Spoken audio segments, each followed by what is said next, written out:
नमस्कार, स्वराज एक्सप्रेस में आप सभी का स्वागत है। मैं हूं आपके साथ कविता पांडे। जहां बस्तर लोकसभा सीट पर 58% से ज्यादा मतदान, सबसे ज्यादा कोंडागांव में 70.93%, नारायणपुर में 59.80%, सबसे कम बीजापुर में 35.6%, कोंटा में 46.7%, चित्रकूट में 62.08%, दंतेवाड़ा में 56.34%, जगदलपुर में 61.56%, बस्तर में 60.56% मतदान हुआ है।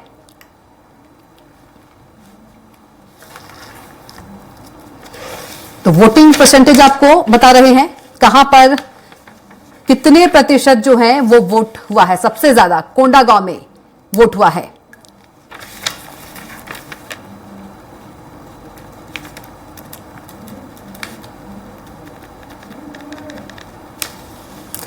और चलिए हमारे साथ हमारे संवाददाता हेमंत शर्मा सीधे जुड़ गए हैं। हेमंत का रुख कर लेते हैं। हेमंत, आज पहले चरण का मतदान, और यदि बात करें उसमें से बस्तर सीट भी शामिल है।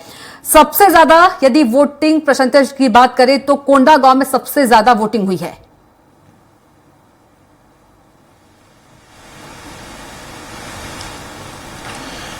देखिए कविता, पहले चरण के अंतर्गत बस्तर लोकसभा चुनाव में मतदान संपन्न हो चुका है। हालांकि जी नहीं हो पाएगा। कई मतदान केंद्रों में सुबह 7 बजे से कई मतदान केंद्रों में सुबह 7 बजे से 3 बजे तक मतदान हुआ, जो अति संवेदनशील क्षेत्र थे। इसके अलावा बाकी जगहों पर 5 बजे तक मतदान संपन्न हुआ है।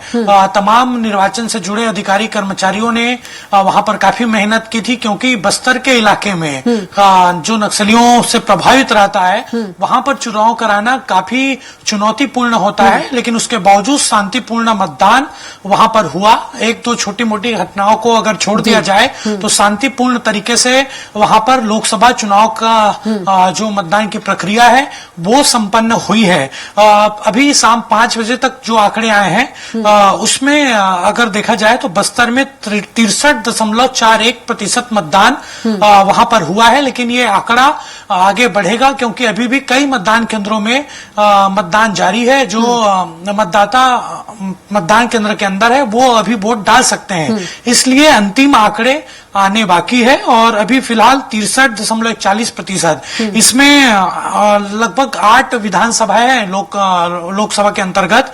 कोंडागांव में सबसे ज्यादा 72% मतदान हुआ है, और यहाँ पर सुबह से ही लंबी लंबी कतारें जो मतदाता हैं उनकी देखने को मिली थी। इसके अलावा सबसे कम जो मतदान है वो कोंटा में हुआ है, और इसी कोंटा से जो कांग्रेस के प्रत्याशी हैं लोकसभा के, कवासी लखमा, जो वर्तमान में विधायक हैं, और उनका क्षेत्र है वो यहीं से आते हैं। वहां पर 51% मतदान हुआ है। और हमेशा से, चाहे वो विधानसभा का चुनाव हो या लोकसभा का चुनाव हो, हमेशा कोंटा में जो मतदान का प्रतिशत है वो कम रहता है।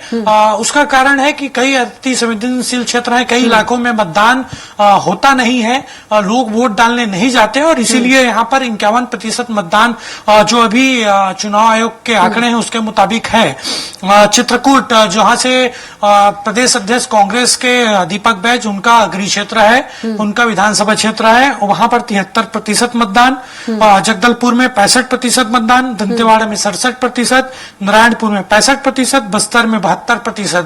बस्तर वही जगह है जहां पर महेश कश्यप आते हैं, जो बीजेपी के प्रत्याशी हैं। वहां पर 75% मतदान हुआ है। बीजापुर में 41%। देखिए, बीजापुर का भी आंकड़ा काफी कम है। यहाँ पर भी विधानसभा चुनाव के पहले बीजेपी नेताओं की हत्या हुई थी, नक्सलियों ने काफी उत्पात मचाया था, लेकिन इस बार वहां पर शांतिपूर्ण तरीके से मतदान हुआ है। उसके बावजूद 41% मतदान वहां पर हुआ है। ओवरऑल देखा जाए तो जो मतदान का प्रतिशत है वो निश्चित तौर पर आगे बढ़ेगा, आगे सामने आएगा। 2019 की बात की जाए तो 70% जी मतदान फिलहाल हुआ है, लेकिन अंतिम आंकड़े आने बाकी है। जब अंतिम मतदान फिलहाल हुआ है, लेकिन अंतिम आंकड़े आने बाकी हैं। जब अंतिम आंकड़ा आ जाएगा तब ये पाया जाएगा कि 2019 के मुकाबले किस तरीके से मतदान यहाँ पर हुआ है। जी बिल्कुल हेमंत, यदि बात करें, लोग जो हैं अब जागरूक हो गए हैं, अपने अधिकार को समझने लगे हैं, इसलिए अधिक से अधिक संख्या में जाकर लोग जो हैं वोट देने जा रहे हैं।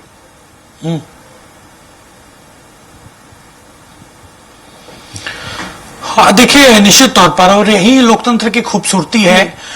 बस्तर के कुछ ऐसे इलाकों से तस्वीर सामने आई, जैसे जो अति संवेदनशील क्षेत्र है, सुबह 7 बजे से वहां पर वोटिंग शुरू हुई। वोटिंग से पहले ही जो मेन गेट होता है मतदान केंद्र का, वहां पर सैकड़ों की संख्या में जो महिलाएं हैं, पुरुष हैं, वो डटे हुए थे। जैसे ही 7 बजे गेट खोला गया, सभी दौड़ते हुए मतदान करने पहुंचे। यही लोकतंत्र की खूबसूरती है, और काफी प्रयास किया गया था निर्वाचन आयोग की तरफ से। जिस तरीके से 3-4 दिन पहले घटना हुई थी कांकेर इलाके में, 29 नक्सलियों को हमारे जवानों ने मार गिराया था, और उसके बाद से ये अलर्ट रखा गया था कि किसी भी तरीके से कोई घटना वहां पर ना हो। और बड़ी सफलता पुलिस प्रशासन की भी है कि बिना किसी घटना के शांतिपूर्ण मतदान बस्तर लोकसभा सीट पर हुआ है। बिल्कुल हेमंत, यदि देखा जाए तो प्रशासन पर कहीं न कहीं जो जनता है उन्होंने विश्वास जताया, और बेखौफ होकर बिल्कुल वो निकले घर से सुबह से ही।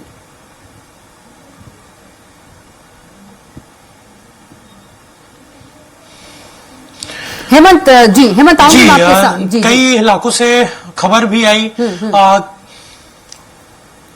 जी हेमंत, मैं आऊंगी आपके पास।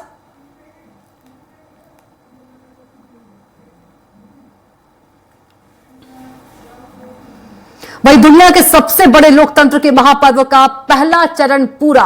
लोकसभा चुनाव 2024 के पहले चरण का हुआ मतदान। 21 राज्यों के 102 लोकसभा सीटों पर डाले गए वोट। मध्य प्रदेश की 6, छत्तीसगढ़ की बस्तर सीट पर हुआ मतदान। 21 राज्यों की 102 लोकसभा सीटों पर आज मतदान हुआ। अब पोलिंग बूथ पर खड़े लोग डाल पाएंगे वोट। दुनिया के सबसे बड़े लोकतंत्र के महापर्व का पहला चरण पूरा हो गया है। और चलिए छिंदवाड़ा से हमारे साथ हमारे संवाददाता कुमार संदीप सीधे जुड़ गए हैं। कुमार संदीप, यदि छिंदवाड़ा की बात करें, अब तक की वोटिंग परसेंटेज पहले बता दीजिए, फिर और आगे जानकारी लूंगी आपसे। जी बिल्कुल, देखिए बात की जाए तो शाम 5 बजे बिल्कुल, देखिए अब तक की बात की जाए तो शाम 5 बजे तक के जो आंकड़े आए हैं जो इलेक्शन कमीशन के, उसमें तकरीबन 74% के आसपास वोटिंग की बात निकलकर सामने आई है। लेकिन छिंदवाड़ा वो लोकसभा क्षेत्र है जो 2019 के लोकसभा चुनाव में सबसे ज्यादा वोटिंग परसेंटेज अगर कहीं रहा था तो वो मध्य प्रदेश में रहा था। अब कुल मिलाकर यही संभावना जताई जा रही है कि जो अभी 75% का आंकड़ा सामने आया है, वो बढ़कर तकरीबन फिर से वही 2024 में 80% के आसपास रहेगा। हालांकि छुटपुट घटनाएं भी हुई हैं इसमें, और इसके चलते कई जगह जो है बीजेपी और कांग्रेस के कार्यकर्ताओं में झड़प भी देखने को मिली है। अभी भी एक पोलिंग बूथ पर हम मौजूद हैं, आप देख सकते हैं कि वोटिंग की प्रक्रिया जो है वो पूरी हो चुकी है, और इसके बाद अब ईवीएम की जो मशीनें हैं, जिन प्रत्याशियों के भाग्य की किस्मत का फैसला लोकतंत्र के इस पर्व में मतदाताओं ने किया है, वो अब पूरा हो चुका है। अब ईवीएम को जो है बंद करने का सिलसिला शुरू हो चुका है। और जिस पोलिंग बूथ पर हम मौजूद है, तामिया का ये पोलिंग बूथ है, यहाँ पर अभी कोई भी जो है कतार दिखाई नहीं दे रही है। चूंकि सुबह के वक्त काफी ज्यादा तादाद में लोग घरों से निकले, वोट किया, लेकिन दोपहर होते होते थोड़ी मतदान की रफ्तार धीमी हुई थी कभी तक जी। इसके बाद 4 बजे के आसपास से फिर से एक बार वोटिंग परसेंटेज बढ़ा, और अब अगर बात की जाए तो ओवरऑल फिर से ऐसी संभावना है कि 80% के आसपास छिंदवाड़ा लोकसभा सीट पर मतदान होगा। बिल्कुल संदीप, आप सुबह से ही छिंदवाड़ा में हैं। यदि देखा जाए जो नकुलनाथ है, नकुलनाथ की जो साख है वो दांव पर है। एक तरफ कमलनाथ कह रहे हैं कि मैं खुद जो है चुनाव लड़ रहा हूं, जनता को आप ही समझिए, जनता सच्चाई के साथ है, विकास कार्यों को साथ देगी। वहीं पर यदि विवेक बंटी साहू की बात करें, विवेक बंटी साहू कह रहे हैं कि 5 लाख वोटों से मैं जीत रहा हूं। जनता ने क्या कुछ कहा? आप जनता के बीच रहे हैं। जी बिल्कुल, दावे और प्रति दावे दोनों पक्षों से सामने आए। जहां बीजेपी ने पूरी ताकत जो है लोकसभा चुनाव छिंदवाड़ा के लिए लगाई और यहां पर बीजेपी का शीर्ष नेतृत्व भी चुनाव प्रचार में मौजूद रहा। अगर बात की जाए तो बीजेपी की राष्ट्रीय अध्यक्ष से लेकर जेपी नड्डा से लेकर अमित शाह तक जो है वो यहाँ पर प्रचार करते हुए नजर आए। इसके अलावा केंद्रीय मंत्रियों की फौज के साथ साथ मध्य प्रदेश के सरकार के मंत्री भी यहाँ डेरा डाले रहे। तो यहाँ पर जो 28/1 जो 2019 का रिजल्ट रहा था उसको पलटने की पूरी तरह से तैयारी और परंपरागत कांग्रेस का कहे या कमलनाथ का जो गढ़ है छिंदवाड़ा उस पर फतेह हासिल करने की तैयारी बीजेपी ने पूरी दमखम के साथ की और आज दिखाई भी दिया कि बीजेपी के कार्यकर्ता जो है जगह जगह पोलिंग बूथों पर मौजूद रहे और जो कांग्रेस के कार्यकर्ता हैं उनके साथ उनकी झड़प की खबरें भी निकल कर आई। छिंदवाड़ा का पाटनी टॉकी क्षेत्र वार्ड नंबर 25 में जो है कांग्रेस और बीजेपी कार्यकर्ताओं में आपस में कुर्सियां चलती हुई दिखाई दी, धक्का मुक्की हुई और पुलिस ने जब बीच बचाव करने की कोशिश की तो पुलिस के साथ भी धक्का मुक्की की गई। इसके अलावा कोहदमाल और बीजागोरा दो ऐसे गांव रहे जहां पर डूब क्षेत्र की समस्या के चलते 3 बजे तक किसी वोटर ने वोट ही नहीं डाला, किसी ग्रामीण ने मतदान केंद्र का रुख ही नहीं किया। इसके अलावा बात की जाए तो पौंडरना जो क्षेत्र है वहां पर जो कांग्रेस विधायक हैं उनका रास्ता रोकने की खबर भी निकलकर सामने आई। वहीं बीजेपी के छिंदवाड़ा के जो युवा मोर्चा नगर अध्यक्ष है उनका पैसे बांटते हुए एक वीडियो जो है कांग्रेस ने सोशल मीडिया पर पोस्ट किया और लिखा कि बीजेपी लोकतंत्र की हत्यारी है। और इसी तरह से दावे और प्रति दावे दोनों तरफ से किए जा रहे हैं। जीत का दावा बीजेपी भी कर रही है और दूसरी तरफ भावनात्मक संदेश देकर कमलनाथ भी ये दावा कर रहे हैं कि छिंदवाड़ा का साथ उन्हें हमेशा मिला है और इसी तरह का साथ उनके बेटे बिल्कुल कुमार संदीप, एक तरफ जहां कमलनाथ भावनात्मक हो रहे हैं तो वहीं पर जो बीजेपी है पूरी ताकत झोंक दी, चाहे प्रधानमंत्री की बात करें चाहे गृह मंत्री अमित शाह की बात करें, कैलाश विजयवर्गीय तो कई दिनों से वहां पर डेरा ही जमा रखे। चलिए, तमाम जानकारी के लिए आपका कुमार संदीप बहुत ही धन्यवाद। और सीधे अब जबलपुर का रुख कर लेते हैं हमारे संवाददाता माफ कीजिएगा अरविंद दुबे का। अरविंद, क्या कुछ आंकड़े, माफ कीजिएगा प्रतिशत वोटिंग को लेकर? जबलपुर में अभी इस वक्त लगभग 56% से ज्यादा, लगभग 60% के आसपास मतदान हो चुका है। चूंकि शाम के 6 बज चुके हैं इसलिए हम जिस मतदान केंद्र में खड़े हैं हम आपको दिखाना चाहेंगे कि यहाँ पर ये जो गेट है ये गेट पूरी तरह से बंद हो चुका है। अब यहाँ से कोई भी मतदाता अंदर प्रवेश नहीं कर सकता, कोई भी नया मतदाता अंदर नहीं आ सकता। लेकिन इस मतदान केंद्र के अंदर परिसर में जितने भी मतदाता मौजूद हैं वो मतदान केंद्र के अंदर जाकर अपना वोट डाल सकते हैं। हालांकि अभी भी यहाँ के जो मतदान केंद्र है उसको भी उन्होंने बंद करके रखा हुआ है क्योंकि बहुत ज्यादा मतदाता नहीं थे। 1-2 मतदाता थे वो अंदर जा चुके हैं और मतदान अपना वो वहां पर कर रहे हैं। लेकिन इसके बाद भी यदि इस परिसर में कोई और भी मतदाता होगा तो वो फिर यहाँ पर अपना मतदान कर सकता है। लेकिन अब कोई नया मतदाता अंदर नहीं आ सकता है। अभी तक का जो आंकड़ा है वो 60% के आसपास का जबलपुर की संसदीय सीट का जो मतदाता है, वोटर्स का जो परसेंटेज है वो 60% के आसपास पहुंच चुका है। तो और लेकिन दोपहर के वक्त पर ये जो मतदान का प्रतिशत है वो काफी कम था और मतदान काफी धीमी गति से हुआ। लगभग 1:30 बजे के बाद से लेकर 4 बजे तक, चूंकि बहुत तेज धूप होती है उस वक्त, तो वहां पर उस वक्त मतदान का जो प्रक्रिया थी वो काफी धीमी थी। लेकिन 4 बजे के बाद से अचानक मतदान केंद्रों में भीड़ बढ़ी और उसके बाद ये जो मतदान का प्रतिशत का जो ग्राफ है वो ग्राफ काफी ऊंचाई पे नजर आ रहा है। अभी भी जो ग्रामीण क्षेत्र हैं, ग्रामीण अंचल इलाके हैं, वहां मतदान केंद्रों में लंबी लंबी लाइनें हैं और मतदान केंद्रों के अंदर लोग प्रवेश कर चुके हैं। तो इस तरह से देखा जाए तो वहां पर भी अभी जो प्रतिशत है अभी और बढ़ सकता है। यदि हम पिछले लोकसभा चुनाव की बात करें तो पिछले लोकसभा चुनाव में 70% मतदान गया था। उम्मीद अभी ये की जा रही है कि शायद इस साल 2% ज्यादा मतदान होगा, यानी कि लगभग 72% मतदान की संभावना या उम्मीद जताई जा रही है। जितना भी ज्यादा मतदान होगा, जाहिर सी बात है कि राजनीतिक दल के प्रत्याशी अपनी जीत का भी दावा उतनी तेजी से कर रहे हैं। लेकिन जैसा कि हमने पूरे दिन में देखा था, हमने ये देखा था कि संगठनात्मक तौर पर बीजेपी के कार्यकर्ता, बीजेपी के नेता पदाधिकारी ज्यादा सक्रिय नजर आए पूरे दिन जबलपुर संसदीय सीट पर। वहीं कांग्रेस के बड़े नेता इस बार किसी भी तरह से सड़कों पर नहीं दिखे, ना ही वे मतदाताओं को जागरूक करते हुए दिखे और ना ही प्रत्याशी के साथ घूमते हुए नजर आए। तो इससे कई बातें स्पष्ट हो जाती हैं, लेकिन सारी बातें स्पष्ट तो 4 जून को ही हो पाएंगी, तब तक का हमें इंतजार करना पड़ेगा। बिल्कुल। यदि अरविंद बात करें, जनता किन मुद्दों को लेकर आज वोट डालने गई, क्या कुछ आपका सवाल जी, जनता किन मुद्दों को लेकर आज वोट देने पहुंची? देखिए, जनता के मुद्दे बहुत स्पष्ट हैं। यदि हम युवा वर्ग की बात करें तो जबलपुर में बेरोजगारी एक बड़ी समस्या है। पढ़े लिखे बेरोजगारों की संख्या यहाँ बहुत ज्यादा है, तो युवा वर्ग की यही चिंता थी कि रोजगार के साधन ज्यादा उपलब्ध हों। और यदि हम थोड़ा सा उम्रदराज लोगों की बात करें, जो परिपक्व लोग हैं उनकी बात करें, तो उनका कहना था कि वे महंगाई से ज्यादा परेशान हैं। तो 2 मुद्दे 2 एज ग्रुप में हिसाब से देखा जाए तो ये सामने आ रहे थे, इनको लेकर लोग वोट कर रहे थे। लेकिन इन सब के भी ऊपर कहीं कोई जो बातें थी, तो जाहिर सी बात थी कि वो राम मंदिर था, 370 की बात थी, सीए एनआरसी की बात थी। तो ये तमाम जो बातें हैं, इन बातों को लेकर भी सबसे ज्यादा लोगों ने रुझान दिखाया था। राष्ट्रवाद का मुद्दा सबसे ज्यादा था, कहीं ना कहीं धर्म भी इसके ऊपर हावी था। तो ये सारी बातें थी, इन मुद्दों को लेकर ये चुनाव हुआ है। और ये एक तरह से कहा जा सकता है कि कोई एक मुद्दे पर स्थिर होकर चुनाव नहीं लड़ा गया। बिल्कुल अरविंद, तमाम जानकारी के लिए, तमाम बातचीत के लिए आपका बहुत ही धन्यवाद। और फिर एक बार फिर से हेमंत का रुख कर लेते हैं।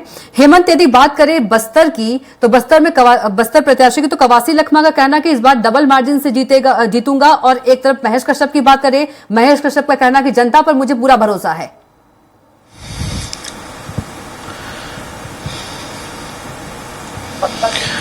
देखिए कविता, 2019 के लोकसभा चुनाव में बस्तर की सीट कांग्रेस के खाते में गई थी। दीपक बैज, जो वर्तमान में प्रदेश कांग्रेस के अध्यक्ष हैं, उन्होंने चुनाव जीता था। हालांकि विधानसभा चुनाव जो हाल ही में हुआ 2023 में, वहां पर 8 लोकसभा में से 5 लोकसभा सीट पर, माफ करिएगा, विधानसभा सीट पर बीजेपी ने जीत दर्ज की। 3 जो सीट है, जिसमें कोंटा है, उसमें बीजापुर है, और उसमें बात की जाए तो 1-2 और सीटों को बात की जाए तो उसमें कांग्रेस को जीत मिली थी। लेकिन बाकी जगहों पर बीजेपी की स्थिति अच्छी है। समीकरण की बात की जाए बस्तर लोकसभा सीट की, तो एक तरफा मुकाबला नहीं है, कांटे की टक्कर है, क्योंकि कांग्रेस ने भी दमदार चेहरा वहां पर उतारा था। पूर्व मंत्री हैं, 6 बार के विधायक हैं कवासी लखमा, और उस इलाके में लोकप्रिय हैं। दूसरी तरफ बात की जाए बीजेपी से महेश कश्यप नए चेहरे जरूर हैं, लेकिन उस इलाके में काफी सक्रिय रहे हैं। आरएसएस बैकग्राउंड से आते हैं, विश्व हिंदू परिषद से जुड़कर लगातार उन्होंने इस इलाके में काम किया है। और बताया जाता है कि टिकट मिलने का कारण उनका यही है कि लगातार वो आरएसएस और विश्व हिंदू परिषद से जुड़कर काम कर रहे थे, उप सरपंच भी रहे हैं। धर्मांतरण का भी मुद्दा खूब उठाया है महेश कश्यप जी ने।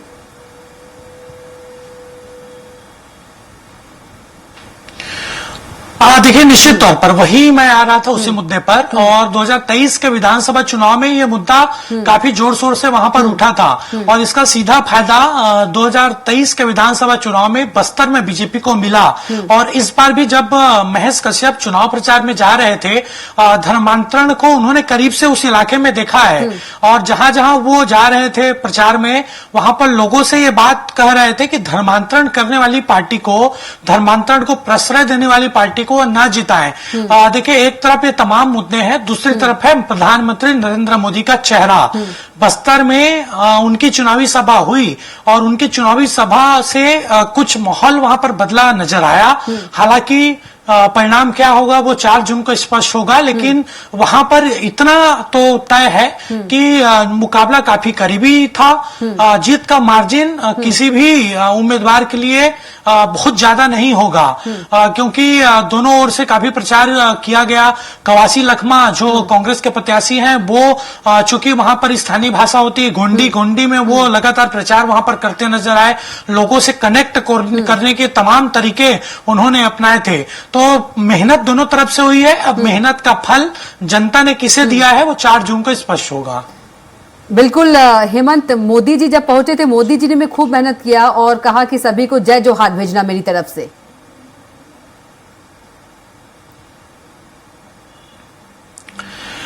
देखिए, एक अलग अंदाज रहता है। जहां भी चुनाव प्रचार करने जाते हैं प्रधानमंत्री नरेंद्र मोदी, जिस राज्य पे जाते हैं उस राज्य की संस्कृति को भी बखूबी वो वहां पर अपनाते नजर आते हैं। बस्तर आए थे, बस्तर में छत्तीसगढ़ी में एक दो लाइनें उन्होंने कही थी, कनेक्ट करने की कोशिश वहां पर की लोगों को उन्होंने। और जिस जगह पर उनकी सभा हुई थी वो बलीराम कश्यप, स्वर्गीय बलीराम कश्यप उस जगह से आते हैं और बलीराम कश्यप ने ही बीजेपी को वहां पर स्टैंड किया था बस्तर में। तो मैसेज देने की काफी कोशिश वहां पर हुई। और बाकी प्रधानमंत्री के अलावा जो कैबिनेट मंत्री हैं केदार कश्यप, उनका भी जिक्र करना इसलिए जरूरी है क्योंकि लगातार उस इलाके में जब तक बस्तर लोकसभा यानी आज मतदान संपन्न हुआ है तब तक उस इलाके में वो सक्रिय थे। लगातार मेहनत उन्होंने की है, चाहे नारायणपुर की सीट की बात करें, दंतेवाड़ा सीट की बात करें, बीजापुर सीट की बात करें, हर सीटों पर उन्होंने कड़ी नजर रखी थी। हर इलाकों पर वो गए थे और कोशिश उनके द्वारा यही हुई कि किसी न किसी तरीके से महेश कश्यप वहां से चुनाव जीत कर आए। चलिए हेमंत, तमाम बातचीत के लिए आपका बहुत ही धन्यवाद। चलिए अब आपको 4 तस्वीरें दिखा दें जहां दिग्गज वोट डालते हुए नजर आ रहे हैं। पहली तस्वीर जो है छिंदवाड़ा से है, जहां प्रदेश के पूर्व मुख्यमंत्री कमलनाथ मतदान करने से पहले बेटे और कांग्रेस प्रत्याशी नकुल नाथ और बहू प्रियानाथ के साथ मंदिर पहुंचे, जहां पूजा अर्चना करने के बाद वे मतदान केंद्र पहुंचे और फिर मतदान किया। दूसरी तस्वीर में आप देख सकते हैं कि सीधी लोकसभा कांग्रेस प्रत्याशी कमलेश्वर पटेल ने अपने गृह ग्राम सुपेला सिहावल विधानसभा में परिवार के साथ मतदान किया है। और तीसरी तस्वीर आप देख सकते हैं भाजपा प्रत्याशी आशीष दुबे की, जो कि परिवार के साथ मतदान किया। उन्होंने मतदाताओं से मत डालने की अपील भी की। और चौथी तस्वीर आप देख रहे हैं राज्यसभा सांसद विवेक कृष्ण तनखा, जो कि जिन्होंने मतदान किया आर्य समाज स्कूल में बने मतदान केंद्र में उन्होंने वोट डाला।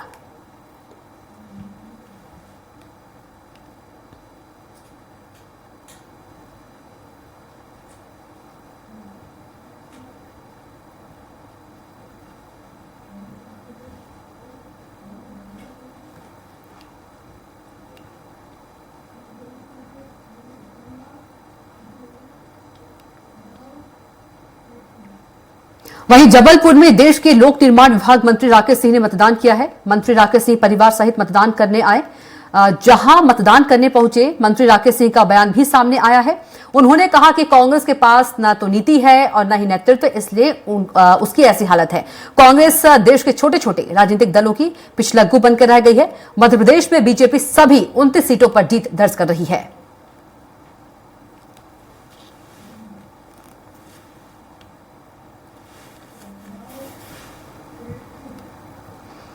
वहीं लोकतंत्र के महापर्व में मतदाता बढ़ चढ़कर हिस्सा ले रहे हैं। हर खास और आम अपने वोट का इस्तेमाल कर रहे हैं।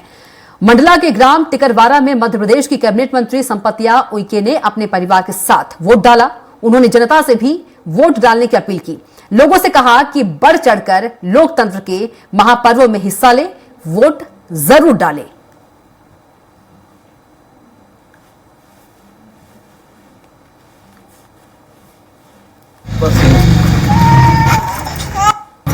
लोगों में अच्छे उत्साह है और जागरूकता है। पहले लोगों को पकड़ पकड़ के लाना पड़ता था, पर लोग अब खुद से स्वतः 1-1, 1.5 किलोमीटर दूर से पैदल चल करके आकर के अपना मत का महत्व समझते हुए एक अच्छा नागरिक होने के नाते वो वोट डाल रहे हैं।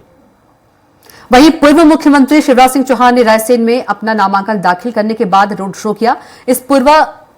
वहीं पूर्व मुख्यमंत्री शिवराज सिंह चौहान से खास बातचीत की स्वराज संवाददाता संदीप मिश्रा ने।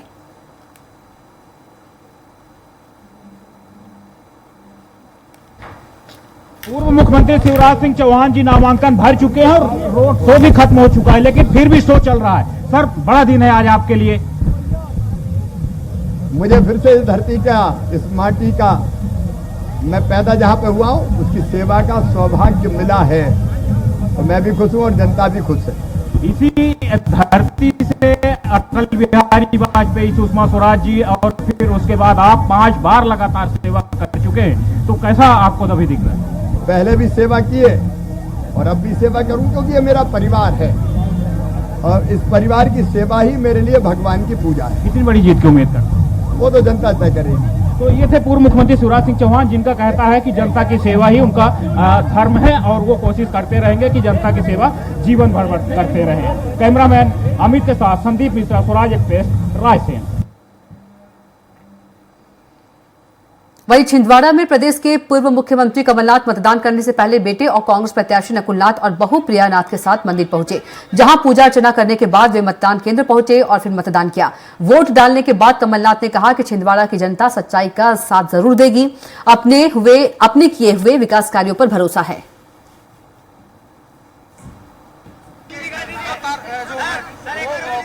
उनकी धर्मपत्नी भी पीछे आप बताएं, इस बार मुश्किल रहा चुनाव। तो आप देख सकते हैं कि सिर्फ यहाँ पर जो जनता जो है वो लगातार मौजूद है छिंदवाड़ा में। छिंदवाड़ा का ये वो बूथ है जहां पर पूर्व मुख्यमंत्री कमलनाथ पहुंचे हुए हैं, अपने परिवार के साथ में पहुंचे हुए हैं। उनकी धर्मपत्नी अलका नाथ के साथ ही जो कांग्रेस के प्रत्याशी और उनके बेटे नकुल नाथ वो भी यहां पर वोट कर रहे हैं। आप देख सकते हैं इस वक्त कमलनाथ बाहर आ रहे हैं वोट करके। सर, आप लगातार आप यहाँ पर सक्रिय थे, क्या स्थिति थी? मुझे छिंदवाड़ा की जनता पर पूरा विश्वास है, वे सबसे बड़े गवाह हैं और वे सच्चाई का साथ देंगे। देखिए यहाँ पर देख सकते हैं लगातार जो है वो पहुंचे हुए हैं, उनकी धर्मपत्नी भी पीछे आप देख सकते हैं कि वो भी मौजूद है। हम बात करेंगे सांसद प्रत्याशी पहुंचे हुए हैं नकुल नाथ जी। आप बताएं, इस बार मुश्किल रहा चुनाव। तो आप देख सकते हैं कि नकुल नाथ भी जो है वो वोट कर दिया है उन्होंने, और लगातार वो जो यहाँ पर काफी जनता अपना प्यार और आशीर्वाद मुझे देगी, मुझे पूरा विश्वास है। चलो एक ही बात, तो सिर्फ यहाँ पर जो जनता जो है वो लगातार जो है वो सच्चाई का साथ देगी। जो यहाँ के लोग हैं वो नकुल नाथ को जरूर आशीर्वाद देंगे, ये जो कमलनाथ का कहना था। इसके अलावा जो नकुल नाथ हैं उनका भी यही विश्वास है कि जनता उन पर जो है पूरी तरह से भरोसा जताएगी। कैमरा पर्सन नंद किशोर सैनी के साथ कुमार संदीप, स्वराज एक्सप्रेस। वहीं छिंदवाड़ा से भाजपा प्रत्याशी विवेक बंटी साहू ने परिवार के सदस्यों के साथ सीताबाई राय प्राथमिक शाला मतदान केंद्र पहुंचकर मतदान किया। इस दौरान बंटी साहू ने स्वराज एक्सप्रेस से खास बातचीत में कहा कि कमलनाथ और नकुल नाथ उनके लिए कोई चुनौती नहीं है। इस बार जनता मोदी की गारंटी पर वोट कर रही है। वक्त हमारे साथ है बीजेपी के प्रत्याशी छिंदवाड़ा से विवेक बंटी साहू, उन्हीं से जान लेते हैं। सर, आप वोट करने पहुंचे हैं, पूरा शीर्ष नेतृत्व तो आपके साथ खड़ा रहा है, लेकिन कितनी चुनौती मानते हैं? कमलनाथ चुनौती है या फिर नकुल नाथ? सब साथी, कोई चुनौती नहीं है। मोदी जी का चुनाव है। छिंदवाड़े की जनता मोदी जी के सम्मान के लिए, मोदी जी के साथ देने के लिए, और छिंदवाड़े की जनता जैसे देश में विकास चल रहा है उस विकास में मोदी जी के साथ जुड़ करके भाजपा को वोट दे रही है। और छिंदवाड़े में तो रिकॉर्ड कायम हो गया। आज तक कभी शुरू के 2 घंटे में 13 से 13.5% मतदान नहीं हुआ, जो मुझे बताया गया, लेकिन आज हुआ है। ये दिखा रहा है कि जनता रात भर से जाग रही थी कि कब 7 बजे और कब मोदी जी को वोट देकर के आए। कमलनाथ जी भी विकास के दावे करते हैं, भावनात्मक अपील भी करते हैं कि आखिरी चुनाव है, उनका विकास उन्होंने किया है इतने सालों में। विकास किसका हुआ? 800 करोड़ रुपए की संपत्ति के मालिक कैसे बन गए नकुल नाथ जी? 3 हेलीकॉप्टर से प्रचार कर रहे हैं, हजारों लाखों करोड़ रुपए की संपत्ति के मालिक रहे। ये विकास है। आज हमारे आदिवासियों को आप अपमानित कर रहे हैं। आपके मन में जो आदिवासियों के प्रति नफरत और जहर है वो दिखा रहे हो। हमारा आदिवासी इतना स्वाभिमानी है, अगर उसके पास अनाज नहीं है, पैसा नहीं है, तो 5-5 दिन घास की रोटी बना के खा लेता है, तो उसको आप गद्दार और बिकाऊ कह रहे हो। अरे बड़े तो आप, विकास तो आपका हुआ है। विकास अब छिंदवाड़े की जनता देखना चाहती है, इसलिए मोदी जी को वोट कर रही है। बीजेपी 29-0 का लक्ष्य लेके चल रही है, तो क्या साकार होगा? क्योंकि 28 एक पिछली बार का 2019 का चुनाव है। 2014 में 27, 2019 में 28 और 2029 में 2024 में 29, और इस बार जनता ने तय कर दिया है। और छिंदवाड़े और पहली सीट की शुरुआत होगी तो छिंदवाड़े से होगी। कितने वोटों से जीते? 5 लाख से ऊपर। तो सीधे तौर पर 5 लाख वोटों से जीतने का दावा विवेक बंटी साहू कर रहे हैं। और इस बार जो बीजेपी ने गोल तय किया है कि छिंदवाड़ा सीट को वो फतेह हासिल करके रहेंगे, ऐसा ही दावा बंटी साहू भी करते नजर आ रहे हैं। 29-0 जो है वो इस बार मध्य प्रदेश में देखने को मिल सकता है। और विकास जो है वो सिर्फ और सिर्फ कमलनाथ ने अपना किया है, ना कि छिंदवाड़ा की जनता का। कैमरा पर्सन नंदकिशोर सैनी के साथ कुमार संदीप, स्वराज एक्सप्रेस, भोपाल। फिलहाल के लिए सत्ता का फाइनल में इतना ही। आप देखते रहिए स्वराज एक्सप्रेस। नमस्कार।